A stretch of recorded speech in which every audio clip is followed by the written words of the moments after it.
Hey Ben, how are you, sir? I'm doing well, man. Thanks. This is Ben with Musikfest here in Bethlehem, Pennsylvania. We hope you're holding up all right. How are you doing in quarantine?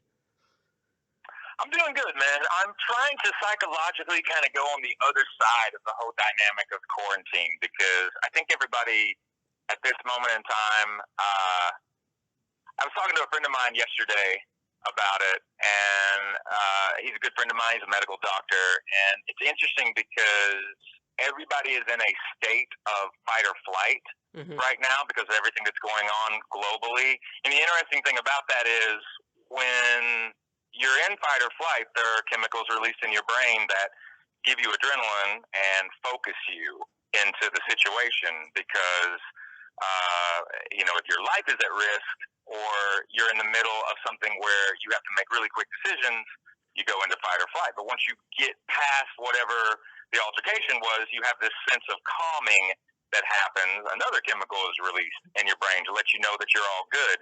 But we haven't been able to release that chemical yet because Yeah. everybody doesn't know if we are all Hmm. good.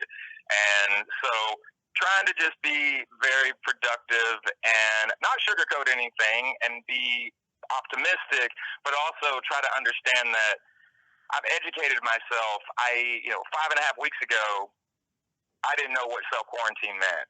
I'd never heard the term social distancing, and I didn't know what COVID-19 was. So I just began to educate myself on everything that's going on. And that is something that I think is valuable for people right now is to just educate themselves on that. I also didn't know what a pandemic was, to be honest with you. I did find out, though, that all pandemics do have one thing in common, and that is they all eventually ended. We hope that is the case. Yeah, I think everybody's gone through the same kind of stuff you just mentioned. It's all just kind of sci-fi worthy, right? Yeah, it is. And I think 10 years ago, when you talk about the other pandemics that happened, and when you look at influenza, a lot of talk now, if you look at it, is about 1918 with the Spanish flu and the amount of people that died, and why that was such a horrendous development for the human species and the human race. Hmm. What's interesting is that if you look at documented like news articles from back in 1918 when that flu started and when that virus reached the soils of the population, it's not unlike what we're doing now in regards to social distancing and people that didn't have masks per se, like, use a scarf or wear a cloth or something of that nature, 6 feet apart. It's actually all the same that they were doing in 1918 as to what they're doing now. Yeah. Because it's a novel virus, which means it's new and we don't have an immunity to it. So this self quarantine and slowing the spread to give us time and to give our medical professionals and our scientists time to create a treatment and a vaccine. I don't think that people need to think that there's going to be a vaccine this year. Once again, I'm not being self-defeatist by any means whatsoever, but I think the first initial thing is we need an actual treatment that we know Hmm. can be administered and that does actually work. But it's the same dynamic as like Tamiflu. Tamiflu isn't it's not a cure, it's a treatment Hmm. to kind of help you get over the hump, if you will, like 50% faster if you do contract the flu.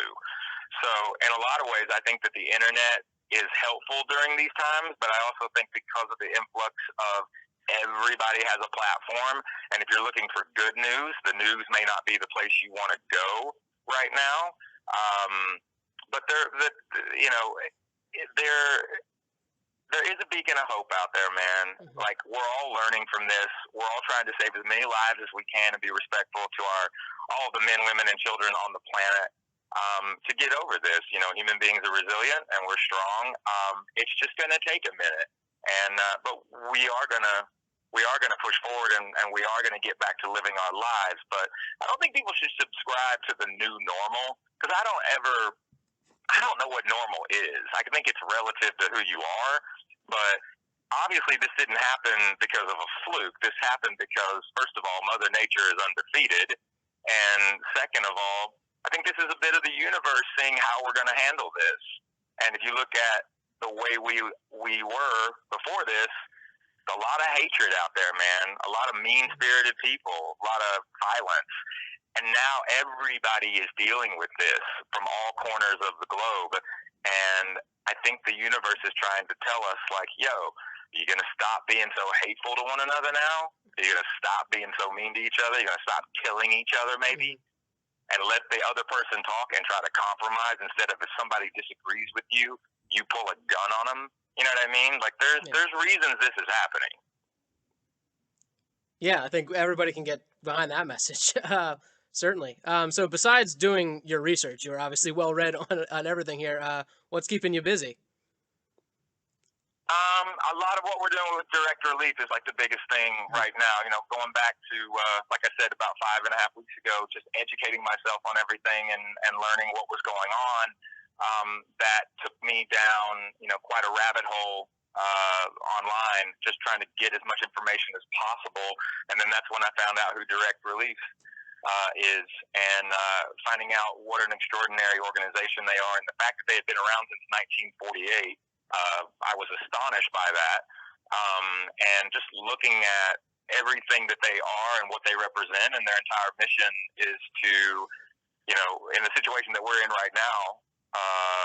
But this has been something that they've been doing since, you know, 1948, which is their sole mission is to get the medical community, the men and the women, and the scientific community, the resources that they need on the ground, so that they are able to save as many lives as possible during any type of crisis, because they deal with nations that are dealing with poverty, natural disasters, a pandemic, which is what we're all in right now. And this organization is just remarkable. They're not political. They're not biased. Race, color, creed, religion, they're about people. And that was one of the biggest things for me, learning who they were, why I wanted to, and why the band, you know, Shinedown, and everybody at Atlantic Records and everybody at Indigood Entertainment, our management company, why we wanted to help and why we wanted to partner with them. And we reached out to them, and they said that they would be, you know, happy to work with us on this. And during that whole process, a song came to mind. And it's unique, too, because the song Atlas Falls, and why the song exists now, is to bring awareness to who Direct Relief is and why they're so important. But the song was written 8 years ago during the writing process for an album called Amaryllis, which is our 4th record. And for whatever reason, the song didn't make the record, and that's not because it was a bad song. It just, at the time, we write a lot of songs when we're making a record, and because the song doesn't make the album doesn't mean that it was a bad song. It just, for whatever reason, it didn't belong on that album. And I always had a kinship with the song. I felt like it was going to see the light of day eventually. I didn't realize it was going to be in this capacity. But you know, it's interesting. Somebody asked me the other day, they were like, well, did you change anything about the song? You know, did you go back in and rewrite lyrics, or did you do a remix of it? And I said, no, it's the same song that it is today that it was 8 years ago. It's just a song of optimism and hope, and it's very, very poignant to what's going on right now. So the idea was to create a shirt reflecting Atlas Falls, the song, and what it represents, which ultimately Atlas is the god of endurance, which, if you look at mythology, Atlas picked a fight with the Titans and he lost. And so Zeus says, well, you lost, so I'm going to put the spear on your shoulders, which the spear represented the world. So the question was in the song was, well, if Atlas was to fall, who would take care of him? Who would help him? And it's us. Like, we have to help him. And so it was very relative to what we're doing here with Direct Relief. And so we created a link with Direct Relief's permission. All the proceeds of people that buy the shirt for Direct Relief, aside from the $5 it takes to make the shirt is $50, which we know that's expensive, but all of those proceeds go directly to Direct Relief. We've hit the $200,000 mark as of a couple of days ago, and it's climbing because the fan base and the people that are, you know, becoming aware of who Direct Relief is and what Atlas Falls is, are being very supportive. But yeah, if you buy the shirt, you get the song as a download. That's awesome. The thing about that also is that right now the song is not being used on DSPs. So, the only place that you can get it is if you're hearing the song in your local radio station because they're supporting it and also playing it because they're trying to get people to understand why the song exists, which is because of direct release.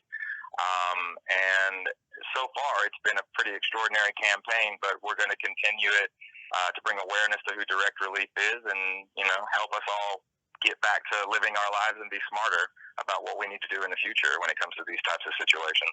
Yeah, congrats on the success so far, and we look forward to kind of pushing that message too and helping you spread the word about it. I know personally I've been listening to more music than ever these days. How do you think music can help in times like these? You know what, man? I think that music is air for a lot of people. I think that it's blood for a lot of us. One of my favorite quotes of all time is by a philosopher named Friedrich Nietzsche, and he said, "Without music, life would be a mistake." And I tend to agree with that. Look, I've watched music and song cure so many ailments over the years. It's just something that it's interesting because why music and why songs are so important to people is those songs from whenever they were created, whether they're new, whether they're older, what have you, they always have a life of their own, and they can always kind of position themselves when you need them at the right moment. If you write a book and you give it to somebody and be like, "Hey, I wrote this book, check it out." When that person reads the book, they're reading the story. The story doesn't change. If somebody makes a movie and they go, "Check it out, I made a film. Let's watch it." Okay, you watch the movie, but the movie doesn't change. That's the movie. That's the story. The incredible thing about music is that it can be whatever you need it to be at that time. And I've watched music take some of the biggest men in the world, toughest guys you've ever seen, and they are just on their last leg, or they're just, they're having a tough go at it. And, the right song comes on at the exact moment that they need it to, and all of a sudden they're right back in the game. It can give them this immense amount of confidence. I've watched music take, a young lady who had kind of lost touch with who she was and kind of fell in love, or I guess I should say fell out of love with herself, and wondered what the world had to offer her. And then the right song came on at the moment that she needed it. And all of a sudden she fell not only back in love with herself, but back in love with the world. I know these are kind of a little otherworldly comments and what have you. I mean, I'm a songwriter, to be honest with you, because it's cheaper than therapy. So it's for me, it's air, man. It's in my blood, and I think it's in a lot of people's blood too. It's just an extraordinary art form that can evolve. A song can become something new each and every time you hear it, and I think that's why it's so important, because it gives people hope. Mm-hmm. Yeah. I have a lot of friends who go to a ton of shows, super huge fans of you guys too. They look forward to the live shows, and obviously that's not happening right now. Your spring tour was postponed. What are you looking forward to most when you do hopefully get back on the road, hopefully as soon as the summer and at Musikfest? I think that I want everybody to understand, and what I'm looking forward to the most is that we did not lose touch with each other, and the camaraderie is still very real and probably stronger than ever. I know right now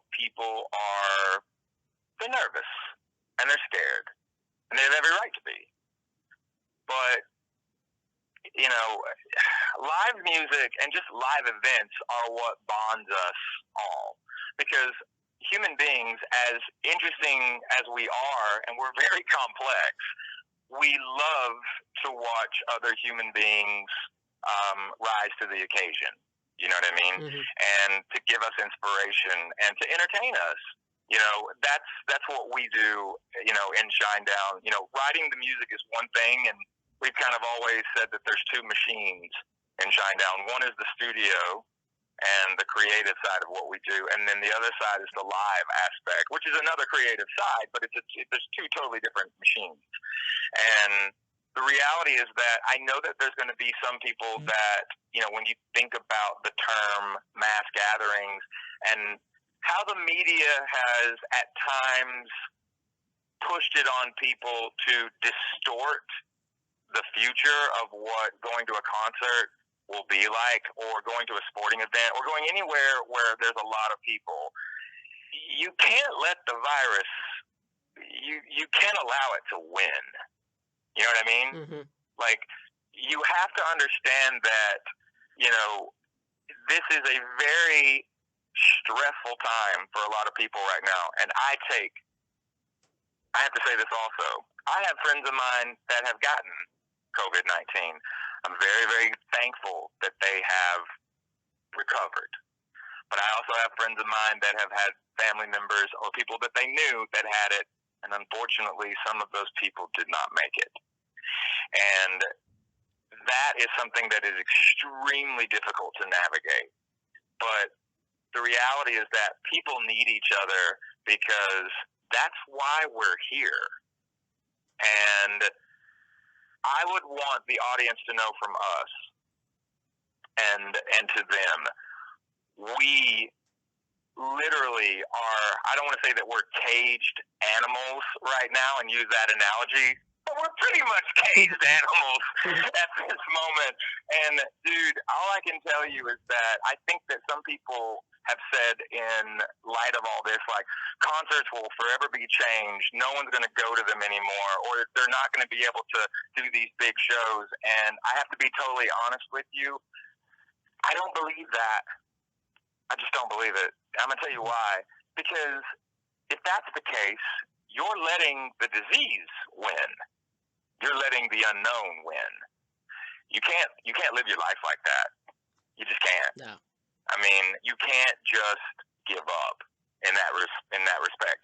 You know, herd immunity is a term that was not brought up 4.5 weeks ago, but it's something that I was reading about 4.5 weeks ago, which is ultimately what will have to happen for everybody is everyone's going to have to get an immunity to this, whether it's from getting it and recovering from it, or whether it's from getting it using a treatment, or eventually, and there will be eventually a vaccine. There will be.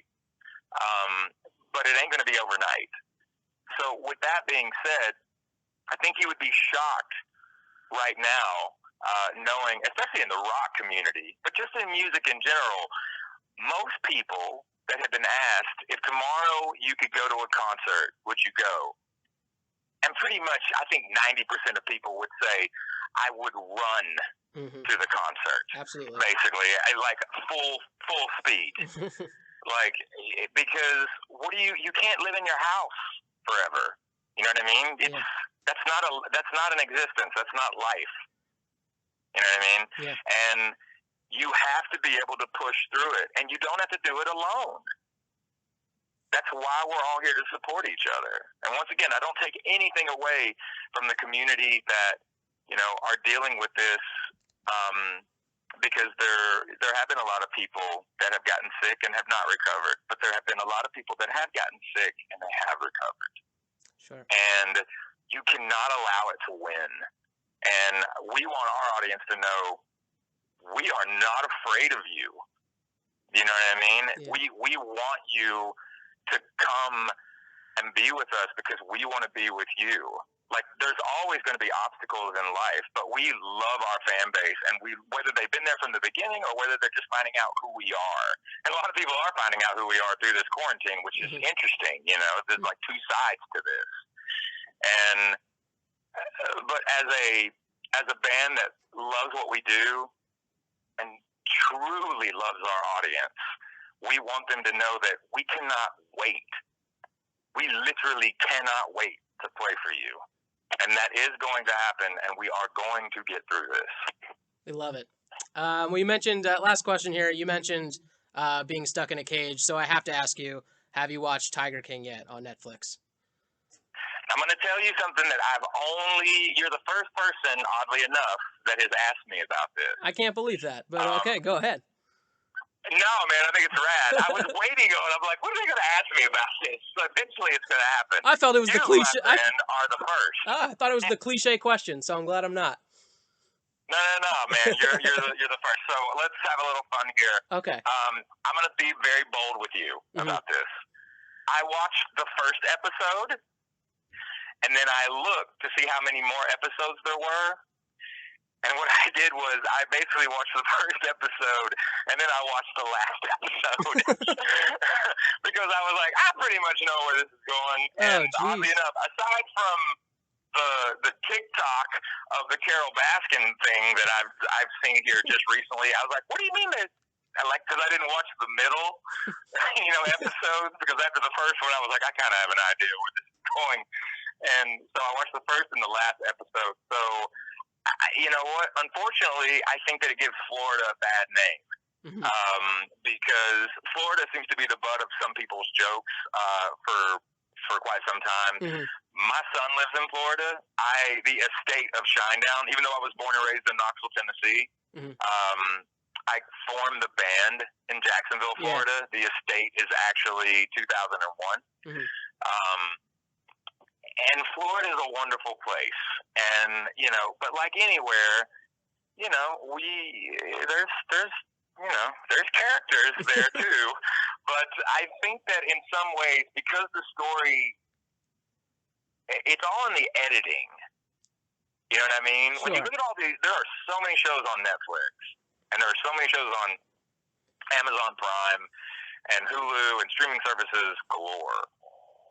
And I think that it's the same thing when you're directing a movie or when you're directing a film. Like our last album is called Attention, Attention, and it's a conceptual piece. And later, it's not going to be this year, but later, probably next year, it may be this year. We don't necessarily know because of quarantine. But we made an entire film. Attention, Attention. It's actually something that our fan base has been waiting on for quite some time, but we're in the middle of editing it right now. And as a director, you can go in and you can be a great director. You can get great scenes and you can have landscapes and know how to work the camera. But if you don't know how to tell a story, then it doesn't really matter. So I've always said that editors are the unsung heroes. But in the case of this particular story, I think it was a lot of embellishment of the editing. How ridiculous can we make this? You know what I mean? Yeah.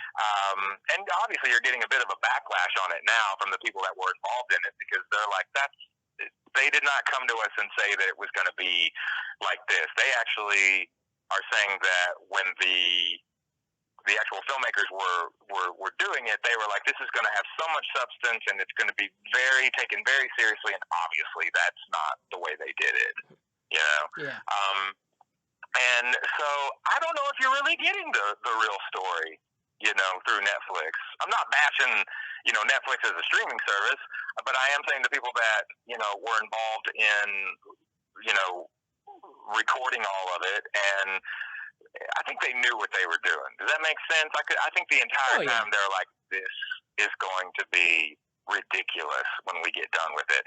And I think that if you edited it differently, first of all, I don't think Netflix would have picked it up. And second of all, if you would have done it differently, it might have told a completely different story. You know what I mean? So I would tell people, a good laugh is always a good laugh. But when you're talking about people's lives, it's not funny. No. If you're laughing at the demise of someone and maybe they didn't do all their research, if you know what I mean. So I would have to say that I watched the first episode and was kind of like, I think I know where they're going with this. And then I watched the last episode and I was 100% right where they were going with it. For sure. Well, if you have the time, 2 through 6, completely bananas episodes of television. Definitely some characters in there. But Brent, we really appreciate you taking the time. All the best with Atlas Falls and all of the work you're doing with Direct Relief. Any last messages for your fans? I just want to let them know to be safe, to listen to the guidelines, to understand that at a certain point in time, you will have to make a decision for yourself, how long you want to, be quarantined as well. I mean, the quarantine will be lifted at a certain point in time. Just educate yourself. Know what your know what you're up against. Be responsible not only in your country but in your state and your city, and look at the guidelines and be a positive member of society, and help each other out, and be respectful to one another. But as far as the music is concerned, the live shows are concerned, we when we can return to playing live for people, you better believe it's going to be the biggest shows you've ever seen in your life. That's what they love to hear, I'm sure. We look forward to seeing you in August at Musikfest here in Bethlehem. All right, my man. Thank you again so much for taking the time out of your day. I know you're a busy man, so I appreciate you doing the interview with me. So thank you very much. You too. Thank you. Best of luck and stay safe.